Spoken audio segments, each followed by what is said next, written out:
This is POS 160 debate week 12, the reasons for the US military involvement in the Middle East. My name is James.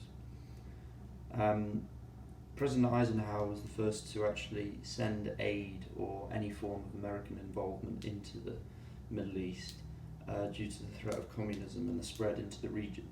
So he sent financial aid packages and arms packages, basically, equipment, all that, similar to what the early stages of the US involvement in Vietnam was. However, there were no actual ground troops during that time. There might have been advisors, but it's all a bit hush-hush about that era. Now, modern reasons for the US involvement and why it's good. Saddam Hussein was a horrendous dictator. He killed thousands of his own people. He imprisoned thousands of his own people. It was a military dictatorship, and he had the final say in everything that went on. And the people in that country needed freeing. And the US was more than happy to assist with that, which was the right thing to do. Now, it actually served twofold, that the US could get rid of Saddam and establish themselves in that region as the sort of overseer of events, and it worked out well for them. They were able to eventually find bin Laden in Pakistan. They were able to more recently kill the leader of ISIS, Abu Bakr Baghdadi.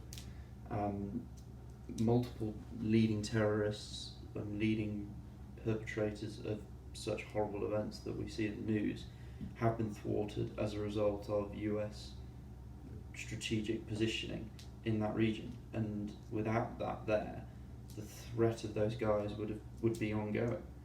Now, further reasons are that the military strength of the US is something that people sort of overlook, but it's tremendous. It's the size of the next 10 militaries put together almost.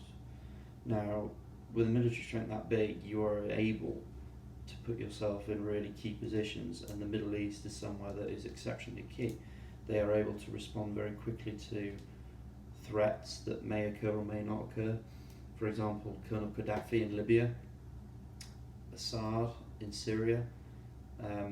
Syria is a bit of a tricky one because he's sort of got the side of the Russians, so the US has to be careful with what they try and do there. But they are able to assist Syrian revolutionaries and Syrian rebels who may feel hard done by. Well, they obviously are hard done by, because Assad is just as bad as Saddam Hussein in some respects. Furthermore, national interests, so oil is a massive reason for staying there. The US has managed to gain massive amounts of wealth off the oil reserves that those Middle Eastern countries hold. Saudi Arabia, Yemen, Oman, Bahrain, all the very wealthy countries. Also, the US is able to maintain the order in that region as well. It's a very volatile very volatile region. You've got the West Bank, you've got the Palestine, you've got Israel. That whole region is incredibly sensitive and volatile. And the US being there allows for a sort of mediator between events. And it's not ideal that it's come to that.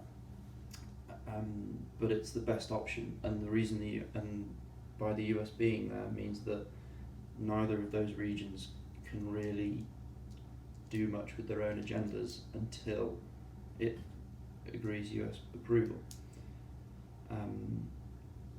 Thank you for listening, and bye.